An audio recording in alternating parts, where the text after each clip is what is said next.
Hey Ian, how are you? Doing great. How's everybody going this morning? Awesome. We've got people from all over the country, so this is pretty exciting. And we've even got Portugal in here. Awesome. I want to go to Portugal. Yeah, right. Well, now you've got a connection. We'll get you guys connected here. So, I've been doing this every month, and every month I'm trying to, just bring something a little bit different to you guys.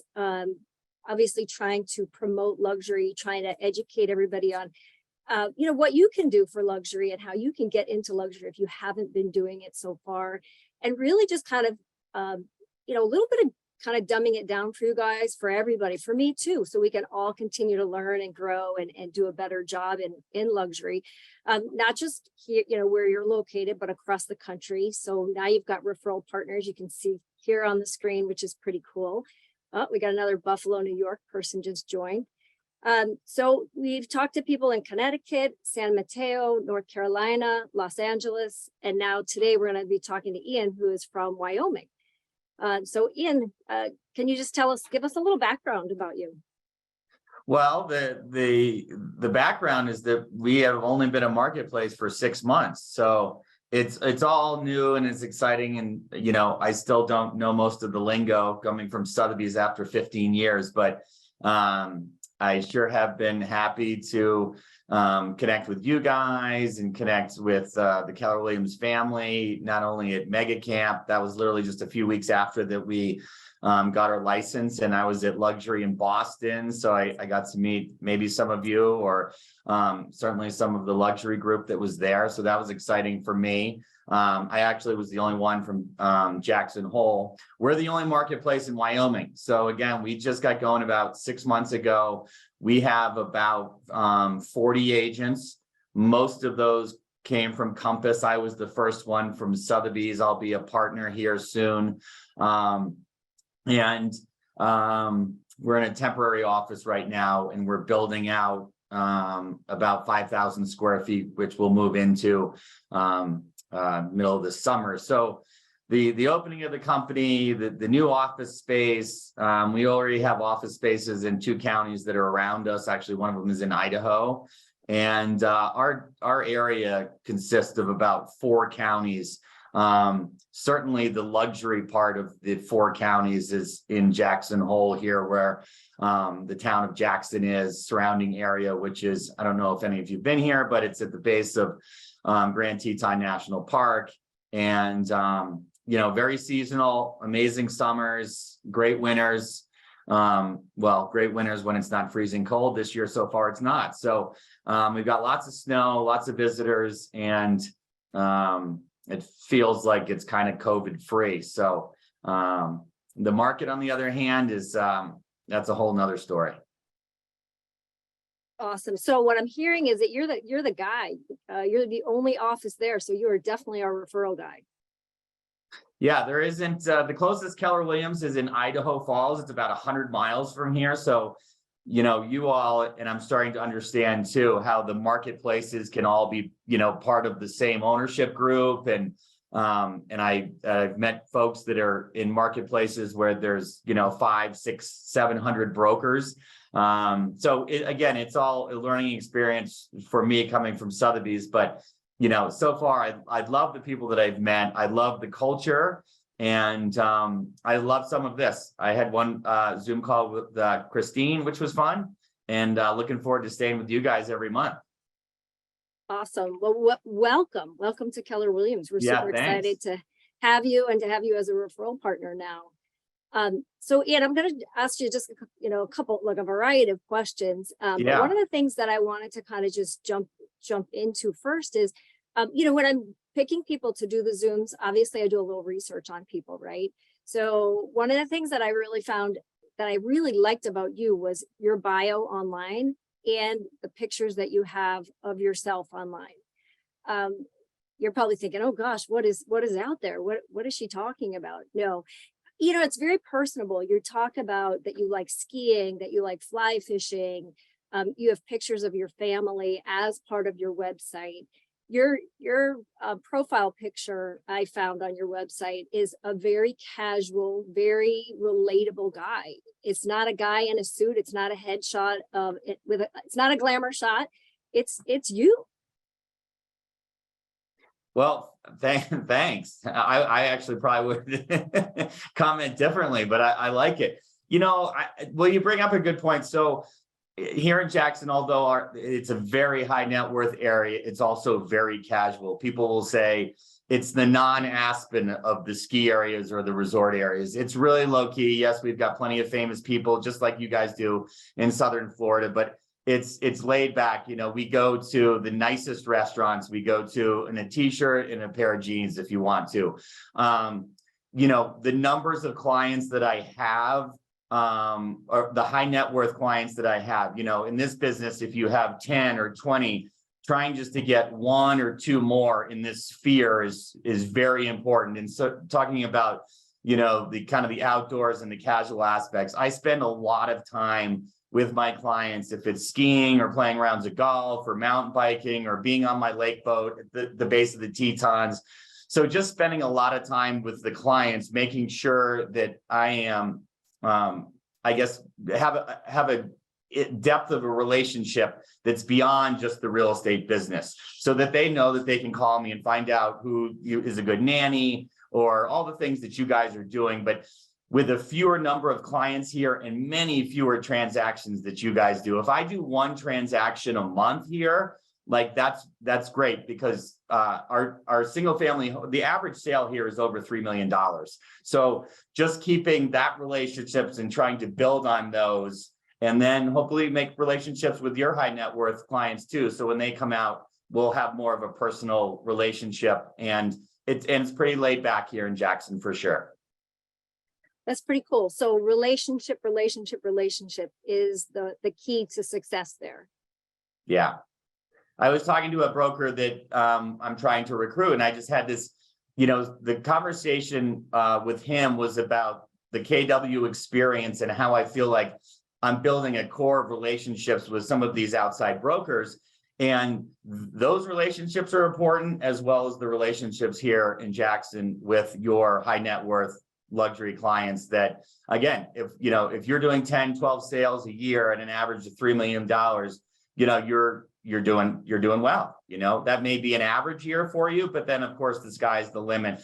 It's tough though. The market's changed a lot. And, as I heard somebody say in luxury in Boston, like we need to put that much more time into this market than we did in the last year. So it was low hanging fruit. It was easy for everybody because everybody was buying. And now it's time to try to, put your foot on the gas again and really dig in and try to build, a new client base or a fresh client base going forward. So what does that look like for you? Where do most of your clients come from? Are they people that own a house somewhere else in the country and that's a second home, or do they actually live there? And how do you get in touch with them? Yeah, so that's a great question. Again, so it's the relationships, it's a referral business for sure. Like if I have a referral from somebody, I'm going to do everything I can for just that one client to make sure that they have all the information that they need to understand Jackson. And so the demographic is a second, third, fourth, fifth homeowner, super high net worth. It could be Fort Lauderdale, Miami. It's pretty much the metro areas. So when we do our studies, it's Chicago, LA, New York. Dallas is a big feeder for second, third, fourth, fifth homeowners. At that price point, that high net worth is more of the second home buyer, the investment buyer that'll probably be here for 2 months when kids are out of school in the summers, and then they'll be here for a week over the holidays, Christmas holidays, maybe a President's Week, MLK, in a spring break. So those buyers are around for maybe 2 months, 2.5 months total for the year. And depending on where they are, they may rent their places out, but they may not, depending on their needs, if they want that income or not. Okay. And do you get involved at all with the rental, or are you involved in the terms of helping them decide what property would be a great rental for them in addition to a great place for just their family to visit? Yeah, so what can happen with a new client or referrals may say, hey, Ian, I'm interested in this area, and we may help them find the appropriate rental so they can experience Jackson Hole and determine if they want to be here. So maybe someone comes and rents for 5 or 7 days, and they really liked where they were, and you've put them there, or you've referred them to one of the property management companies. Keller, we'll do property management here in the future. We're just too new to that business, and I don't know if we will or not for sure. But that introduction at what area do you want to be in Jackson, which is going to determine, do you want to be at the base of the ski area? Do you want to be at open space where there's a big view of the Tetons? And in that area, you actually can't rent short term. So here for us, the municipality only has 4 areas of the valley where you can rent short term, and that's really it. So there's no short-term rentals in the center of town in a single family home or a condo or anything like that, unless it's in one of the resort areas. So if somebody's stuck on, income producing, they're automatically steered into those 4 areas. So, and other people just don't want others going in their personal stuff, right? So, and they may not need to rent it, so they may not do that. So there is a bit of a referral to some of the management companies. Sometimes their assistants can, rent them Airbnb or VRBO, and they can do it on their own. But it's very specific to the different areas in Jackson where you can rent short term. Awesome. Okay, Yeah. great. You mentioned that a lot of your business comes from referrals. When you say referrals, is it mostly past clients or other agents? What type of referrals are you talking about? Yeah, I would say that, probably 80 or 90% are going to be past clients. But again, if it's 80 or 90%, and even if one of the brokers on this call sent, one person, I mean, again, doing 12 transactions or maybe even 10, at $3 million a piece, that's huge if I was to get one referral. So again, mostly past clients. And again, we got to dig, a lot to get new business. It's just the way that it is. Right. So Ian, just even the referral that we would get on our end would be huge. Oh, we yeah. sent you a referral, our 25% would be huge too. Right? Yeah, no, and that's the thing. And by the way, Sandra, you guys have a direct flight from Miami to Jackson Hole, believe it or not. So you could find yourself out here and before summer, let's say, and to come visit. Actually, which is interesting because the market has just changed a bunch, and actually the Christmas holidays were a little slower than normal, and they started this new flight from Miami to Jackson direct. So I hope they fill the seats so we can keep that plane coming, and I want to go down your way too. So that would be fun. Yeah, look us up when you're ready to come down. We'll give you the warmth, you give us the cold. Yeah, right. Yeah. Yeah, so definitely referrals from other agents would be a great source. And then of course your past clients. So what are you doing to stay in touch with your past clients? What does that look like? Yeah, well, that was finishing up my Christmas cards a little bit late, but this year they said New Year's on them also, so that if they were a little bit late, it was okay. So it's a good question. I have, the coaching thing is new to me, which has been fantastic. My coach is in Palm Springs, which he's in a luxury area also. And he's able to relate to, luxury clients better than maybe some of the other coaches out there. He's helping me with the new CRM, Follow Up Boss. I don't know if you guys use it. I'm a big fan. See, that's what I use. There's another one. So anyway, that's an example. Moving away from, what I was doing and trying to help him, have him help me get organized with Follow Up Boss, keep buyers and sellers updated. I have, the seller nurture, for instance. I just got an email before we came on this call. It was just a new listing. He was at one of the top of the list. Again, we are in a small community here.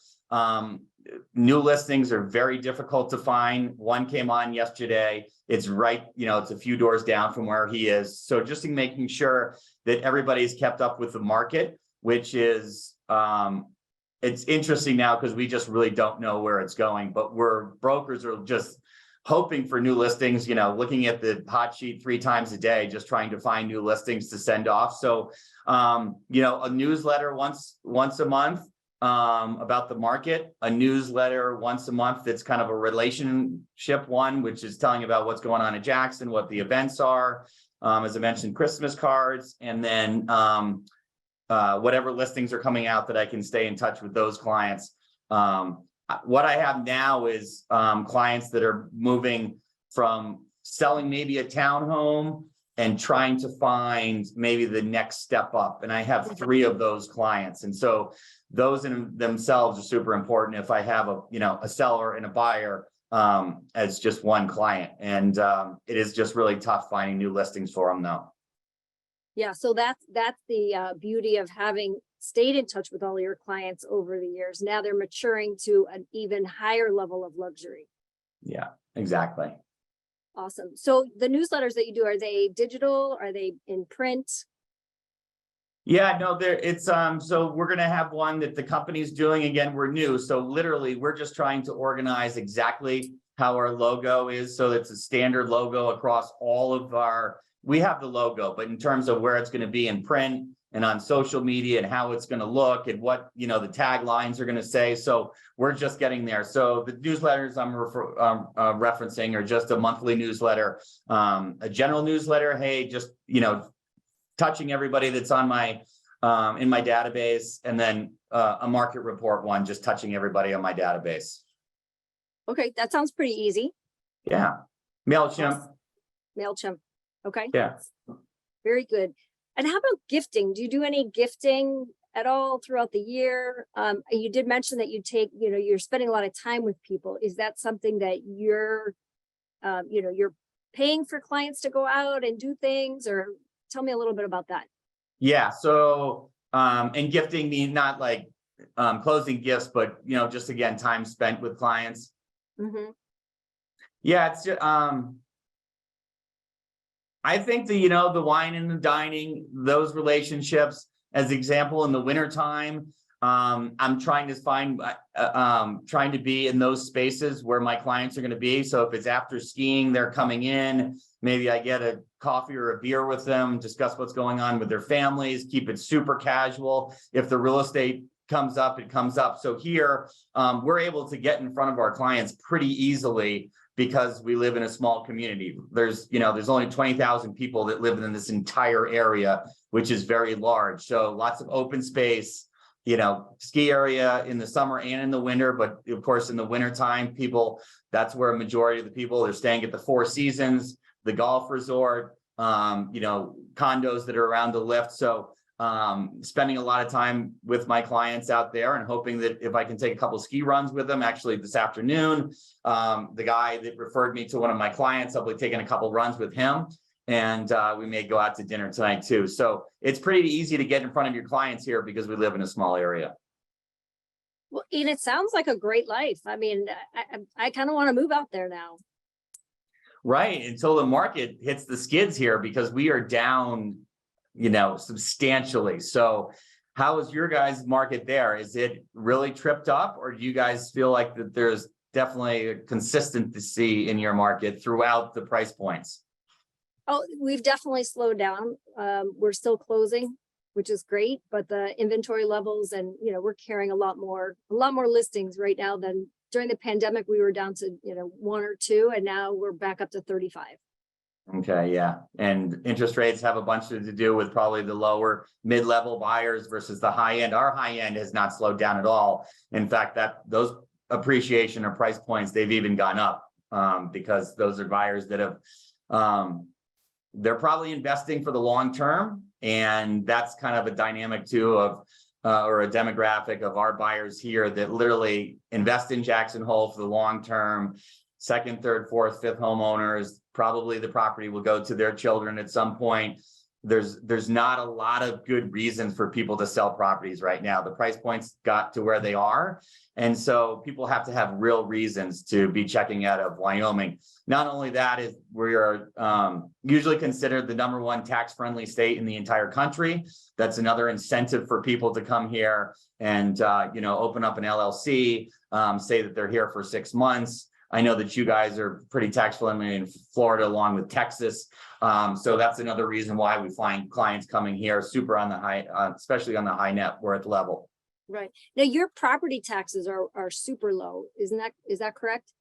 Yeah, they are. So, based on property value, a mill levy that runs through the county, but it's typically about $6,000 per million here. Cost of power is very low. Cost of living is very high. So there's a few things that are going for us, gas prices, groceries, services are very high. To stay at the ski area, for instance, in a condominium is probably at the low end, $400 a night if you can find, kind of a one bedroom condo or hotel to stay at. So yes, it's very expensive to live here. We've got a couple breaks when it comes to taxes, no income tax, and very, very low cost of power here in Wyoming. Mm-hmm. Great. That's great. So I know you've been doing this for 20 years now, right? Mm-hmm. Yes. So think back to the beginning. Anything that you can think of that was you did that was maybe different than other people, what got you into it and got you really up and running? Because I'm sure a lot of people would love to hear, like, how did you actually get started? Let me think. You should have texted me that question so I could be thinking about it before I came on. I think it's like any business. I start off by really enjoying it and thinking that I was going to put my heart into it, and I just put a lot of time into it. And because of the area that we're in, working Saturdays and Sundays are important. Here, our floor offices, especially back in the day, very important. I had a $30 million listing last year. The buyer of that listing was a walk-in at Sotheby's, literally just walked in. I'm sorry, a call-in. It was just a call in to the floor duty person and closed on $30 million listing. And that is not out of the realm. That has happened many times because people will come to town and they fall in love with it. They engage with somebody that said Sotheby's or Compass or Keller Williams, and the relationship starts there. So the first 10 years in the business, I spent a lot of time doing floor duty on Saturdays and Sundays out at the ski area or, downtown where there's lots of traffic in the summertime.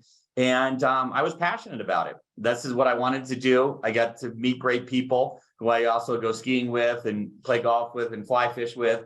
And so the free time is great. Of course, then we have the stresses in between when the market isn't, cooperating like we like it. But just putting in a lot of time. I think that's the most important thing, and just building solid relationships and making sure. I had this conversation with this Sotheby's broker yesterday, seeing if I can recruit him, and we were just talking about how important it is here to make sure that those luxury high net worth clients are, receiving consistent updates, information about, even if it's just, again, my Christmas card is my family, just casual relationship, pictures of the whole family.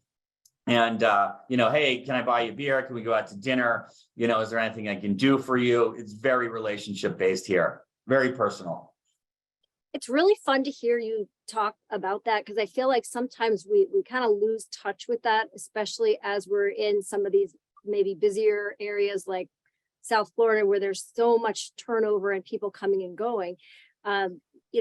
Even I started my business on relationships, but you have to, like, for us, we have to slow down and remember, like, what is it all about? It's about the relationships and the people. And I think sometimes that can get away from us. Well, and for you guys, and especially when I go to luxury and I hear panelists, how organized some of the Keller Williams brokers are and how many clients that they have.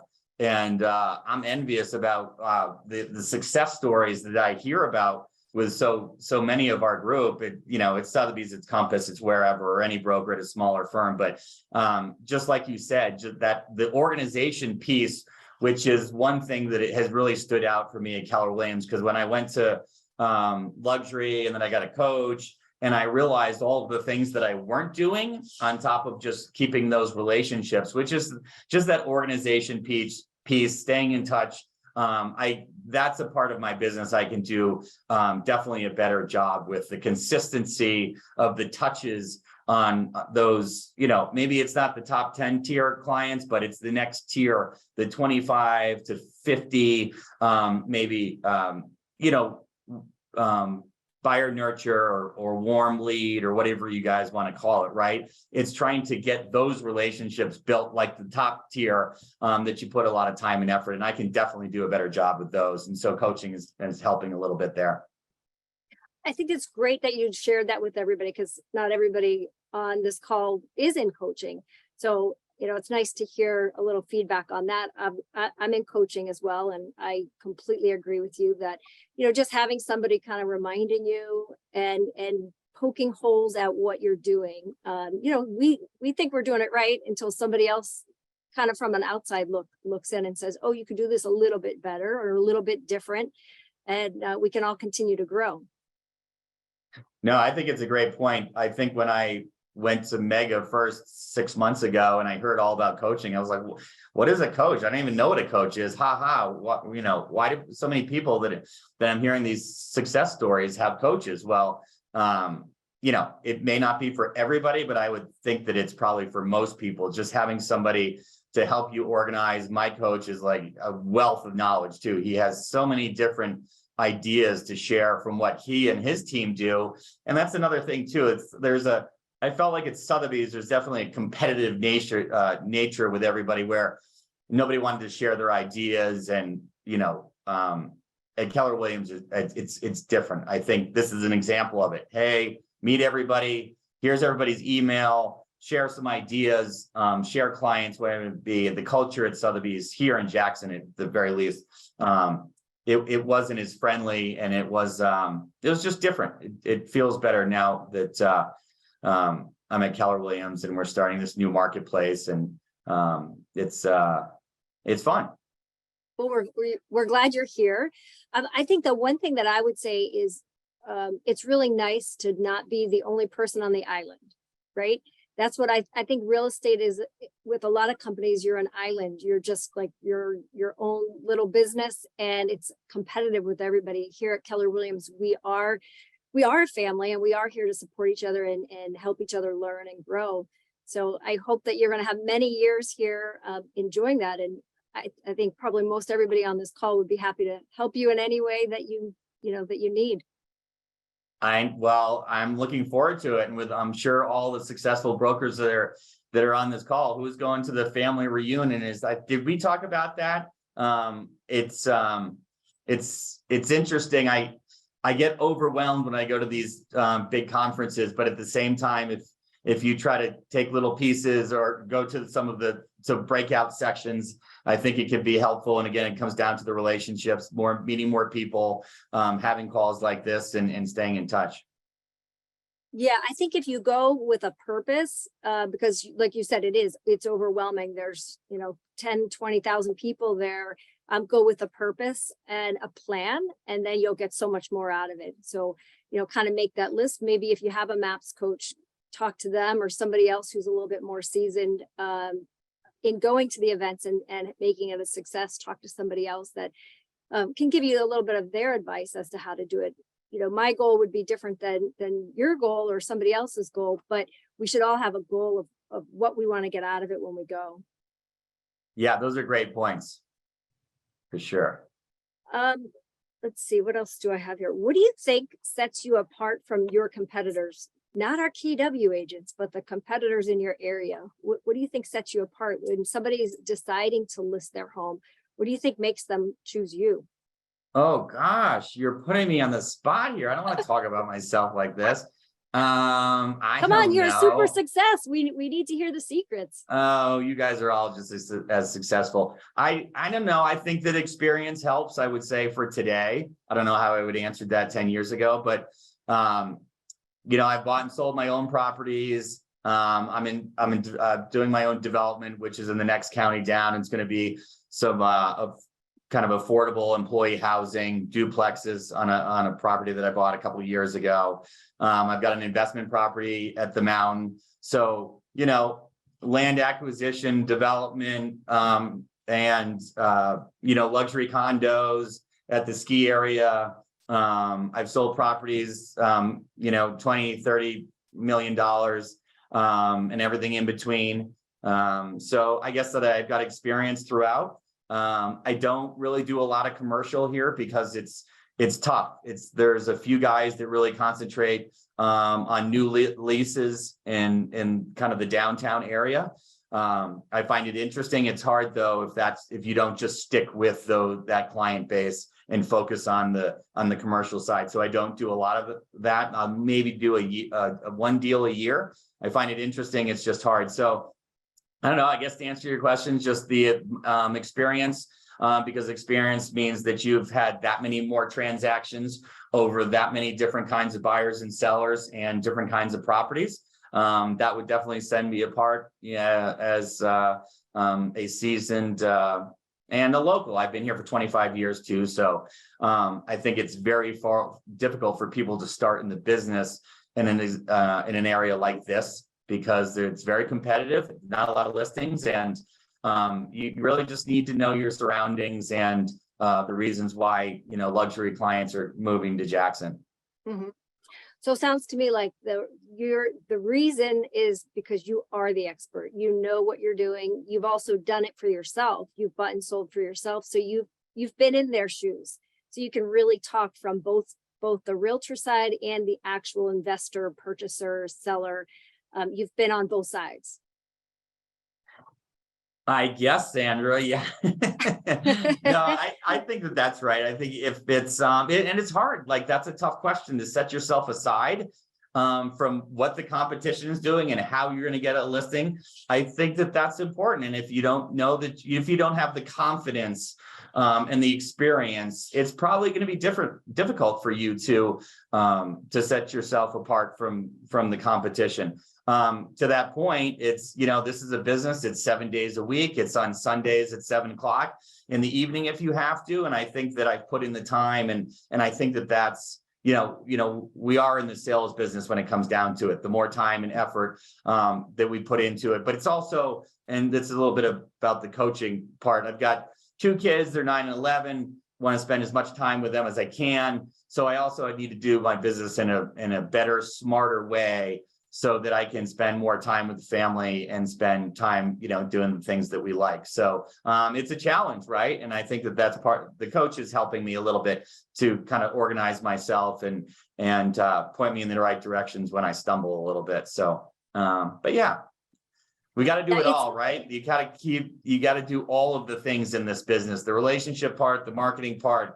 the consistency part, and the availability. Just always be around, right? And try to touch on everybody that you can that's in your sphere of influence or whatever, because you're surprised. And sometimes I'll drop the ball and I won't think that my friend over here, I should be maybe, hey, let's go out to lunch. I haven't seen you in 6 months. And just, keep trying to stay in front and center of everybody that may be a referral for you.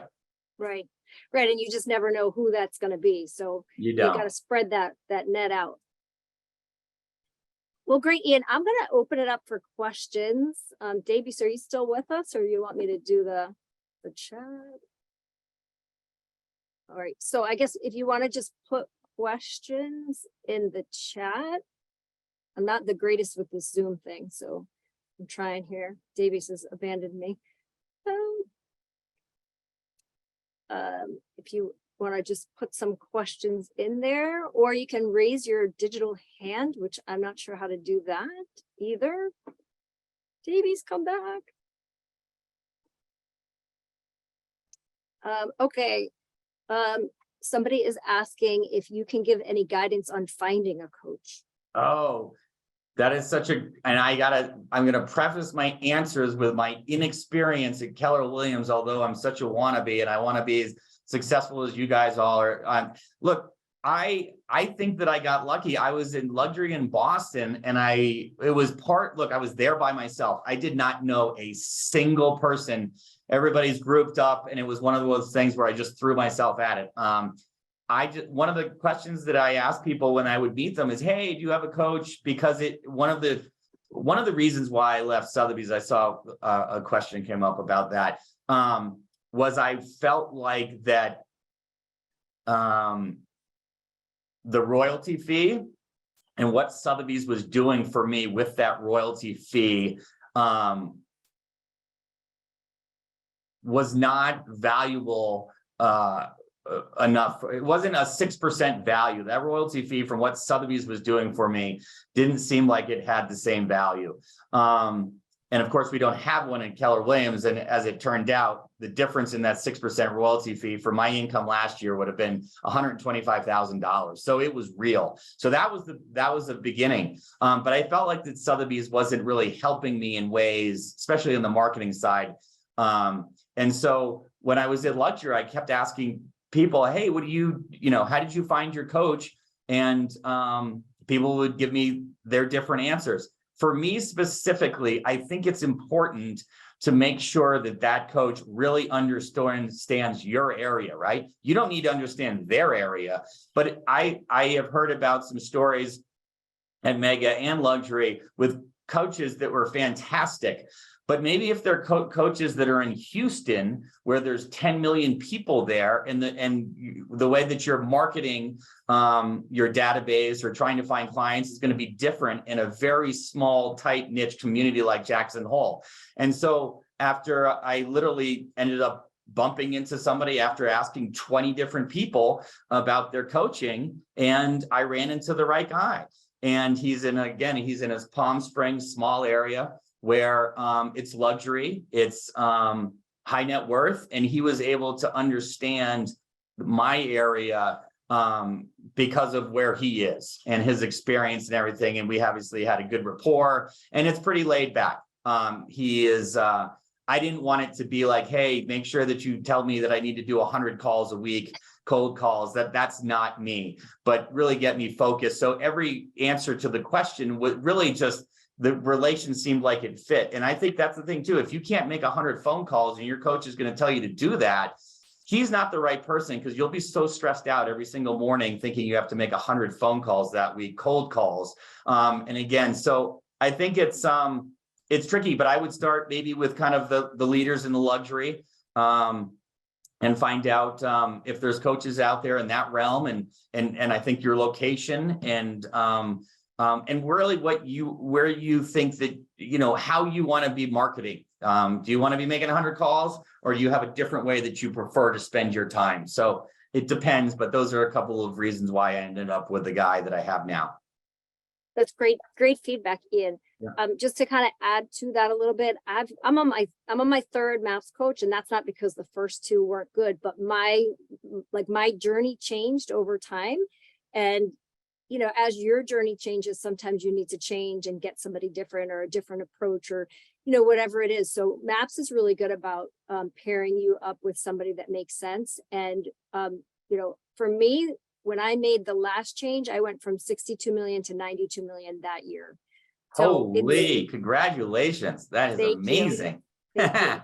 So it is awesome. kind of, and I have to say, my coach had a big part in that, a really big part in that. So it's super, super important. And if anybody ever wants to have about coaching, I'm going to do that offline as well.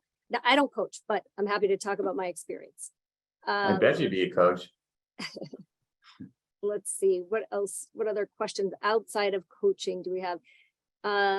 Somebody asked if we could have somebody speak from KW Luxury at their team meeting. Absolutely. And I'd be happy to help facilitate that, whether it be in person or doing a Zoom. 100% we can make that happen. So unfortunately, your name is not showing up on here. It's showing up as me. So if you want to send me a text or send me your name in the chat, I will get back. I'll connect with you on that. Here's another good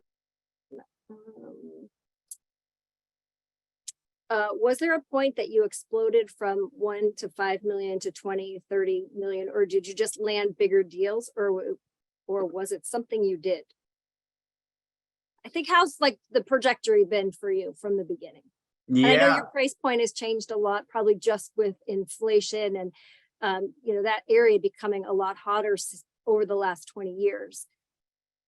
Yeah, it's a pretty good question. What's happened in Jackson Hole is the community is involved, and in 2003, Four Seasons came to Jackson Hole. So there's a whole bunch of inventory, right?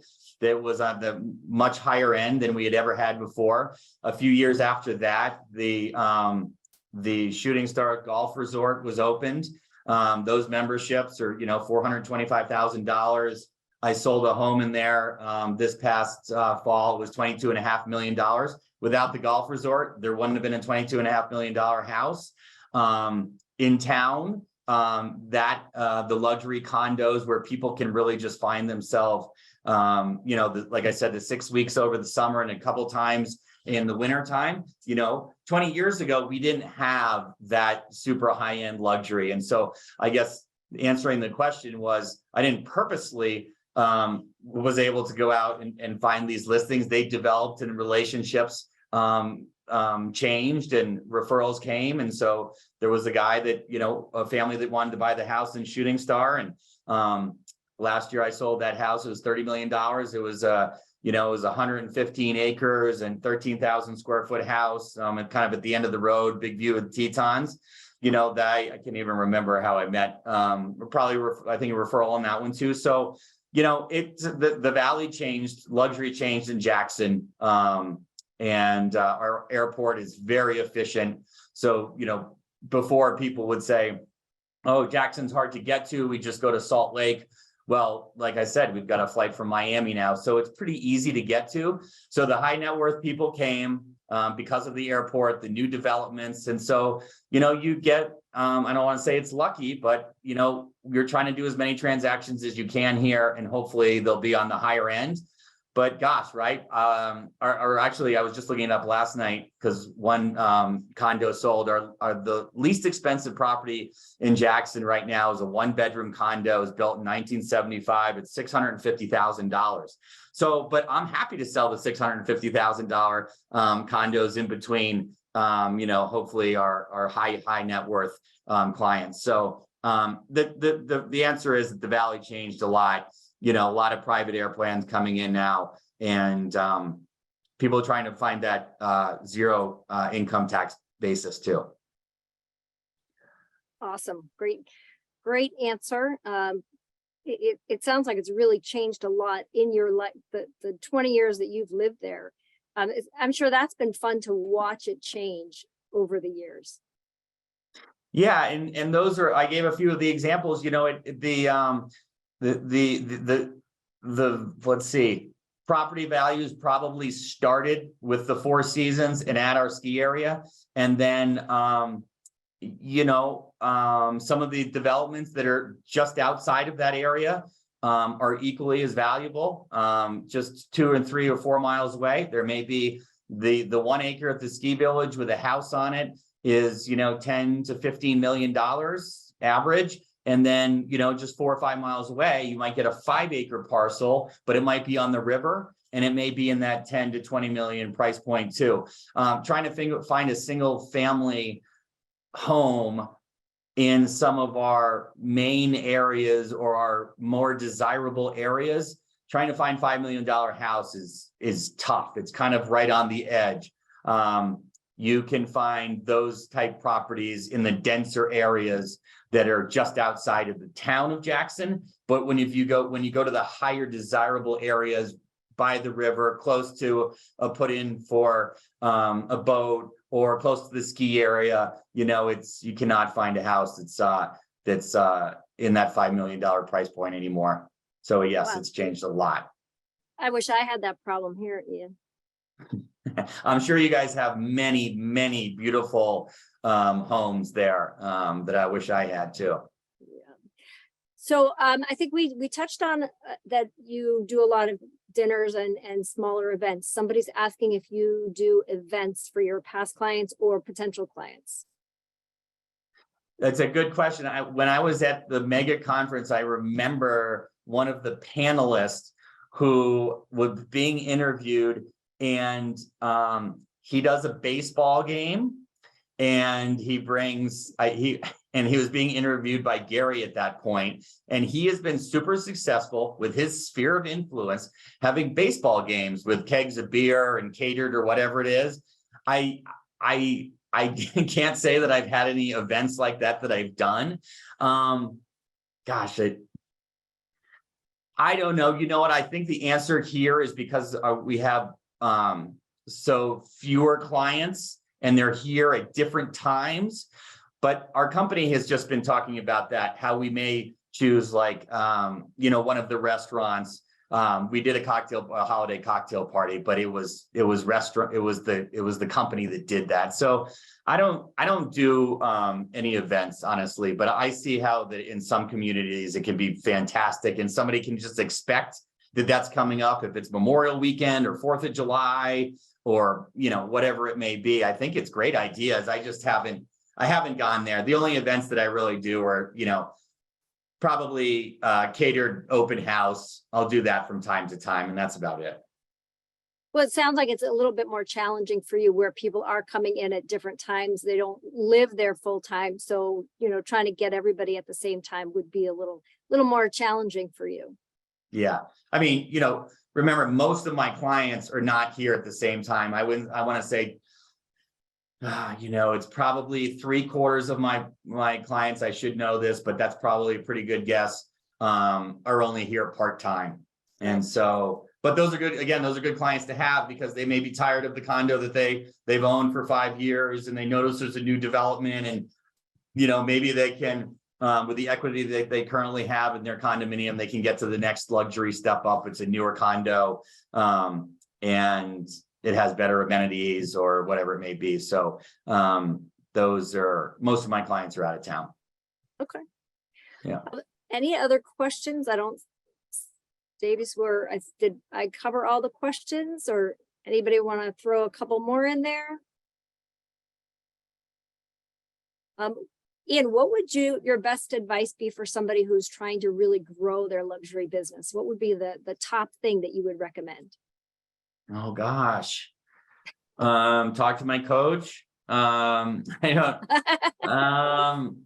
Let's see. Oh, Sandra, that one is tough. You should have sent me that one too, so I could think about it. I'm sorry. You're not going to talk to me see. again after this.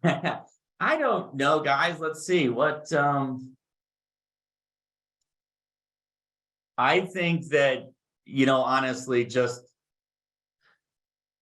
at the high net worth, the luxury buyer is going to need to trust somebody if they're buying at that level, because these are the people that have the experience because they're doing it all the time. Even if putting a good team behind you, making sure that you have the attorney there that can support you is one that I do often. If my clients already don't have an attorney, we actually use title companies only to close the properties. But having an attorney that can help you with the details of anybody's specific financial situation, making sure that you really answer the question correctly, even if you don't know it at that moment. These clients of ours are very smart, are very wealthy, and they do this often. And so I guess to answer I don't know if I'm answering the questions, but the experience matters, putting in the time, really finding out what the answers are, not just halfway. And if even it's, I'll get back to you with the exact question or the answer to that question, that's the right thing to do. So, the flip side of that, I'm only saying that because on the lower end, if you're buying an older condo, it's in one building, it's pretty straightforward. You can work through all the questions and answers of any client there. But, these clients of ours at the super high end, they do this all the time. And they expect that you're going to have the answer and you're going to know it well, or you're going to get it to them real fast. So I guess experience matters there. Yeah. And I'm hearing you say a lot of back to basics. It's not the new fancy bells and whistles and crazy things that, you hear some people talking about, it's back to basics. It is doing the things that people would have done 20 years ago, 30 years ago, where, somebody had a question, you got them the answer. You didn't pawn them off on somebody else. You have that relationship, and you pride yourself in being able to give them the right information and the right direction. Yeah, I mean, you just said it, Sandra. It's not like that our lower end clients don't expect the best too, and so you're going to give 100%. I just think that there's an attitude, right? And there's the experience that our clients have, that they do this all of the time. And so they're seasoned, right? They're seasoned in the business of buying and selling luxury, that maybe the lower end clients of ours, that if they're first time buyers, or they're just trying to move sideways to get into one of the lower tier price points, is a little different. There's a higher expectation, I think, with those clients of yours that have done it over and over and over and over again. Yeah, exactly. They know what they know, and They've been there. Yeah. They've been there. So now they Yeah. know that if they had a great experience purchasing with, on another property, they expect that again. So you have to be there. You have to meet that bar. Exactly. Awesome. Okay, somebody put in the chat asking, where would you start to find high net worth clients? Well, as I did mention, they're right. they're across the street from where you guys are now. They're there. This is helpful. I want to say that I was at Sotheby's, and I was telling this broker I'm trying to recruit, that at Sotheby's, I didn't feel like that there was a panel like this that would get together. And like I said, I'm on another one in the Mountain West. And this is a great start, trying to find those, trying to find other brokers that are in your luxury arena, right? I think that you can have, once you've built the trusting relationship with your luxury clients, don't forget that they know many people that may follow them out there, and make sure that you are just front and center and ask them, maybe ask the question. I'm not great at saying, hey, do you know anybody that wants to buy a property in Jackson? But there's other ways to do it, right? There's other ways to ask that same question that is not asking it that way. It's just spending more time with them. The conversations will come out. Then before you know it, you'll have a referral base that will, you got to stick with those clients. That's where you're going to find additional luxury buyers, and make sure that you get your information into somebody, even if they're just a lukewarm lead, because you really just don't know. It's like all of our clients, but I guess to answer this, it's the same strategy. And if you're dealing with luxury clients, you're going to be dealing with their luxury friends. And so, it takes time, but we'll get there. Yeah. So Ian, as you're saying this, like, I'm actually thinking to myself about some of my past luxury clients, and I'm thinking, am I prioritizing them in my round of calls? And I'm thinking to myself right now that I'm not always doing that. And that's something that I've just having you talk about this is making me realize, like, I should put them in the rotation maybe a little bit more often, and think about them a little bit more often. And where are they going? Are they going to a fundraiser or a charity event or something that maybe I could go with them, or just show up, and see them at that event? You got me thinking now. Yeah, like we have, like, again, we're talking luxury here, but it's the same strategy. I would hate to miss any sale, as you would, and anybody on this call, right? So it is it's different clientele, but the strategy of back to the basics, right? We're still sales folks, and we're trying to be the best that we can do, and that's probably touching everybody equally at the end of the day.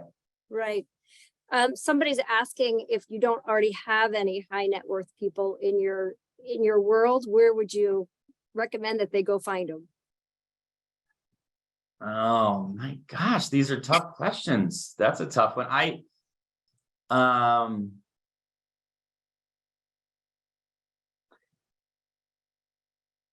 I think it's extra hard for you because you are in an environment where it is mostly high-end people. So you're probably You trying know, to think like, there's some strategies out there I've tried with social media, right? I've tried to take some listings and put them out there in that area, which is Los Angeles, Chicago, New York, and Dallas. You know, I don't think that my success rate was, you know, very good at just kind of putting them out there on social media. You know, trying to pick some zip codes and putting your listing out there. You know, people will click on, but you're not getting a real response. But I guess we can do it all. I mean, that's a strategy. If you really in your marketplace know where your luxury clients are coming from, if they're coming from New York City to Miami, I mean, you could try to strategize on that and get some help from your marketing group. I think it's probably worthwhile. Again, it's a difficult question for me because it comes back to the basics again of just, I know that these luxury clients have friends and it happens when I least expect it, right? You show up for the beer and there's somebody that you just met and it's their first time, you know, the après ski, as we call it, right after skiing beer, and then your luxury friend has a guest that's there. So that's a tough question, putting in the time, and those relationships are key. awesome. Great ending. Ian, can you let everybody know how they can get in touch with you for when they want to send their referrals over to you? Sure. Did we have I don't know, Sandra, how do you usually do it? Can we just all have an email? Can I be added to the group email for next month? And is that Absolutely. Right? Absolutely. Okay. But you want to give them a phone number in case, and your email address? Yeah, my email, I like to use it because it's my name. Since it's unique, it's pretty easy. I'm Ian, and you can see my name there. So it's Ian at ianosler.com. I have a KW one too, but that one's super easy. Ian at ianosler.com. You guys can reach out and go on to, you know, Kayak or Travelocity or Expedia or whatever, and book your airfare out to Jackson. The snow's fantastic if you're a skier, and then come in the summertime. And I'd love to give you a tour around the valley. We can look at property, we could do something fun, or just get a coffee or a beer or something like that. Love to see you guys out here. And if I don't see you out here, maybe we'll see you on the monthly call, but maybe we'll see you at one of the conferences too. So it's always nice to keep track of everybody's name, right? So when you go to the conference, because I haven't been able to do this, and now that I'm meeting all of you, I'd like to look you up if you guys go to conferences. Awesome. Well, thank you so much, Ian. I think this has been really helpful, very enlightening. I know I got a few things that I'm going to go and work on after this call. And I hope everybody else did. And if anybody needs anything luxury related, happy to help, happy to answer any questions or any experiences that I've had that can help you. And hopefully, Ian, you get a few referrals out of this. And if not, you at least got some friendly faces and new connections. Thanks, Sandra, for having me. This has been awesome. Thanks for welcoming me into the group. And my first 6 months have been really great, and looking forward to the next steps. So excellent. Yeah. Excellent. Hopefully we'll see you at family reunion. Okay. Thanks a lot. lot. All right. Thanks, guys. All right. Bye-bye.